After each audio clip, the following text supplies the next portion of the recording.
આજ આપણે સ્વર્ગસ્થ આત્મા જે પ્રેમજીભાઈ ગોરદાદાએ વાત કરી એમ જીવન એમનું બહુ સારું હતું. વખાણ તો હું કરવા આપતો બધા જાણો છો, પણ નામ એવા જ ગુણ.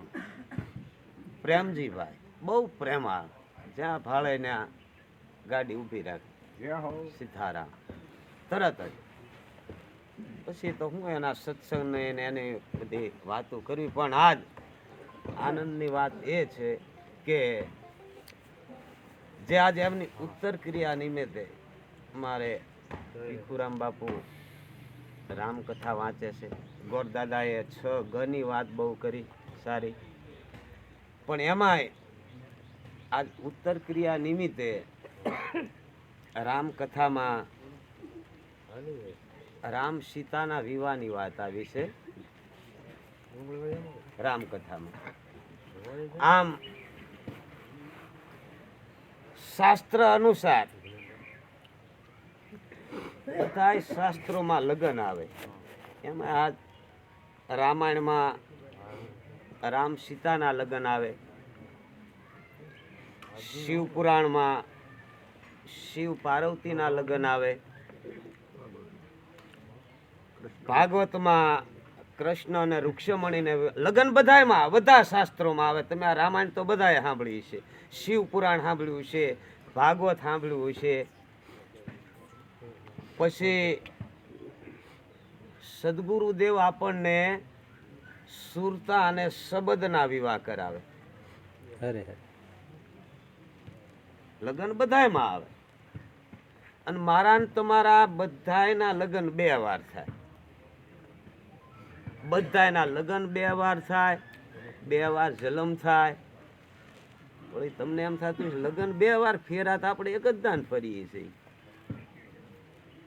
પણ એ લગ્ન જે ગુરુ મહારાજ સુરતા અને શબ્દના લગ્ન કરાવી દે, પણ એ લગ્ન તો કોણ કરીએ કે જેને લગ્ની હોય. આ તો રામ સીતાના વિવાહની વાત છે.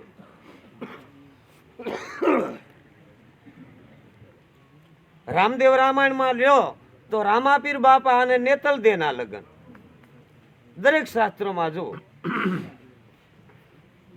આ લગ્ન ઈ કોઈ, આ તો એક વ્યવહારની દ્રષ્ટિએ આપણે લગ્નની વાત કરી છે, પણ લગ્ન ઈ કોઈ સામાન્ય વાત નથી.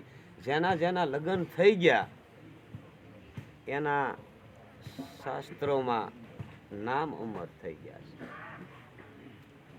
આ લગ્ન શ્રદ્ધા અને વિશ્વાસના લગ્ન છે. શંકર અને પાર્વતી. પાર્વતી છે એ શ્રદ્ધા છે અને વિશ્વાસ છે એ ભોળોનાથ છે. આમ જો શ્રદ્ધા અને વિશ્વાસના લગ્ન થઈ જાય. હા, રામાયણમાં તો રામ સીતાના લગ્ન તો છે જ, પણ એ સંતોની વાતો બધી બહુ અવલૌકિક હોય છે. પણ કહેવાનું તાત્પર્ય એ છે કે આ રામકથાના માધ્યમથી કે જો આ જાન આવી જાય એ પેલા લગ્ન થઈ જવા પડે. છેલ્લી જાન પ્રેમજીભાઈ વૈયા ગયા, આપણે વયું જવાનું છે. આપણે કઈ અમર પાટો લઈને નહીં થાય. પણ એ જીવન કેવું જીવી ગયા પ્રેમાળ. જેને જેને એનો અનુભવ હશે એને ખ્યાલ હશે. વખાણ તો શું કરવા, કે નામ જ પ્રેમાળ પ્રેમજી. એવા એને ગુરુ મહારાજે વિવાહ કરાવેલા. આપ પણ જાણો છો. એમના ગુરુ મહારાજને પણ યાદ કરી. જેમ ગોરદાદાએ કીધું એમ કે ગુરુને ન ભૂલાય. 6 ગ મનુ બાપુ. એના પ્રતાપથી આ રસ્તો થયો એમને, આ સારો રસ્તો, જીવન સારું જીવી ગયા. અને આપ પણ જાણો છો લેણ દેણનો સંબંધ, બાજરી ખૂટી જાય એટલે આમાં ઉંમર હારે કોઈ લેના દેના ન હોય. 100 વર્ષ હોય, 150 વર્ષ હોય. પહેલાના ઋષિ મુનિઓ લાખો વર્ષ જીવતા, લાખો વર્ષ જીવતા. અત્યારે આ સમય પ્રમાણે ઉંમર હારે અને મરણ ઈ મરણ જ કહેવાય. પણ જેવી જેની બાદરી, કોઈએ મરણ કીધું, કોઈએ જાન કીધું. આ છેલ્લી જાન, એ છેલ્લી જાન, એ લગ્ન તો બધા એ આ શમશાન યાત્રા ગયા હશે, આ પૂળો લઈને આમ કાંઈક ફેરા હોય જ ફરે છે અગ્નિ સંસ્કાર કરે ત્યારે. એટલે આ ફેરા, ઓલા ફેરા 4 ફેરા ભીખુરામ બાપુએ વાત કરી એમ, ધર્મ અર્થ કામ અને મોક્ષ.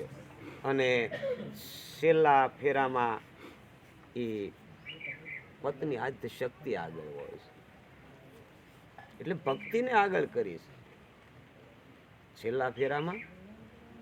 જો એ ભક્તિ હોય તો એ લગ્ન થઈ જાય આપણા. એ છેલ્લી જાન આપણી સુધરે. છેલ્લી જાન રામ બોલો ભાઈ રામ, અગ્નિ સંસ્કાર જેને કહીએ.